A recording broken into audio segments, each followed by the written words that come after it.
বৈঠকে সর্বসম্মতিক্রমে নেতা নির্বাচিত হয়েছেন নরেন্দ্র মোদী। শরিক নেতা নীতিশ থেকে নাইডু, চিরাগ সবার গলাতেই মোদীজিকে সর্বান্তকরণে সমর্থনের আশ্বাস উঠে এসেছে। শরিক দলের যে নেতাদের সমর্থন নিয়ে বিজেপির কপালে ভাঁজ পড়েছিল, সেই নেতাদের সমর্থনের পর আবেগতাড়িত হয়ে পড়েন মোদী। তিনি জোট রাজনীতির জয়গান গেয়ে বলেন, আমার সৌভাগ্য যে আপনারা সকলে সম্মতিক্রমে আমাকে নেতা নির্বাচিত করে এই গুরুদায়িত্ব দিয়েছেন। 2019-এর পর আবার আমাকে এই দায়িত্ব দেওয়ার অর্থ আমাদের মধ্যে বিশ্বাসের ভিত্তি মজবুত। এটাই আমার সবথেকে বড় পুঁজি। আমাদের সহযোগীরা ভারতের মহান গণতান্ত্রিক ঐতিহ্যের ধারক, সঠিক প্রতিনিধি। हर दल के कार्यकर्ता ने जो पुरुषार्थ किया है, परिश्रम किया है, मैं आज संविधान सदन के इस सेंट्रल हॉल से सर झुका करके उनको प्रणाम करता हूं। Powerful majority I have seen for the election campaign. For the 3 months, Honorable PM never took any rest.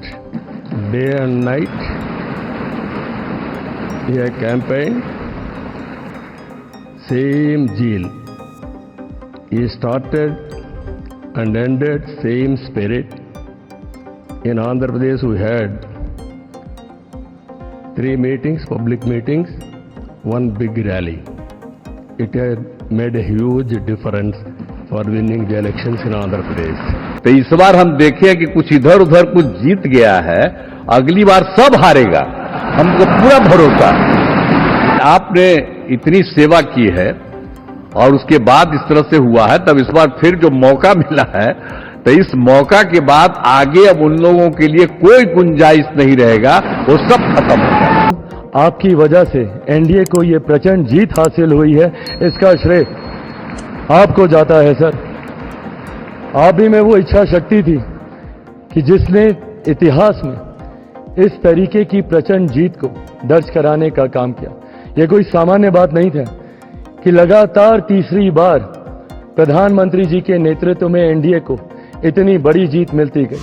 NDA নেতাদের সমর্থনের চিঠি নিয়ে রাষ্ট্রপতি ভবনে গেলেন মোদী। দাবি করেন তৃতীয়বার এনডিএ সরকার গঠনের।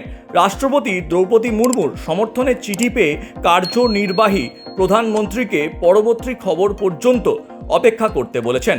রাষ্ট্রপতি ভবন সূত্রে পাওয়া শেষ খবর অনুযায়ী আগামী রবিবার নতুন করে আবার প্রধানমন্ত্রী পদের শপথ নেবেন নরেন্দ্র দামোদর দাস মোদী। মানহানি মামলায় স্বস্তিতে রাহুল গান্ধী। একটি বিজ্ঞাপনে আপত্তি জানিয়ে মানহানির মামলা দায়ের করেছিলেন বিজেপির সাধারণ সম্পাদক কেশব প্রসাদ। শুক্রবার এই মামলার কারণে আদালতে হাজির দেন কংগ্রেস নেতা রাহুল গান্ধী। এদিন রাহুল গান্ধীর জামিন মঞ্জুর করে বেঙ্গালুরুর বিশেষ আদালত। কর্ণাটকের উপমুখ্যমন্ত্রী ডিকে শিবকুমারের ভাই ডিকে সুরেশের দেওয়া বন্ডে জামিন পান রাহুল। সল্টলেকের করুণাময়ীতে চাকরিহারাদের বিক্ষোভ। হাইকোর্টের রায়ে বাতিল হয়ে যাওয়া শিক্ষক শিক্ষিকারা এই বিক্ষোভে সামিল হন। এসএসসি, মধ্যশিক্ষা পর্ষদ ও বিকাশ ভবনে ডেপুটেশন দিতে চেয়ে বিক্ষোভ দেখান তারা। মিছিল করে ডেপুটেশন জমা দিতে যাওয়ার দাবি বিক্ষোভকারীদের। অনুমতি নেই জানিয়ে রাস্তার ব্যারিকেড করল পুলিশ।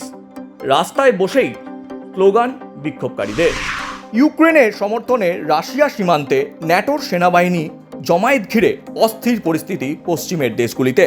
ন্যাটোর প্রধান জন্স স্টলটেনবার্গ রাশিয়ার ভূখণ্ডে ন্যাটোর অস্ত্র ব্যবহারের অনুমতি দেওয়ার পরই আক্রমণাত্মক বক্তব্য রেখেছেন রুশ প্রেসিডেন্ট পুতিন। তিনি বলেন, যদি যুক্তরাষ্ট্র ও পশ্চিমের বন্ধুরা কিয়েভকে তাদের দেওয়া দূরপাল্লার ক্ষেপণাস্ত্র ব্যবহার করে রাশিয়ার ভেতর হামলা চালাতে অনুমতি দেয়, তাহলে তিনিও পশ্চিমে আঘাত করার মতো দূরত্বের ক্ষেপণাস্ত্র মোতায়েন করবেন। ফলে এই এলাকায় যুদ্ধ পরিস্থিতি ক্রমশ খারাপের দিকে যাচ্ছে বলেই মনে করা হচ্ছে।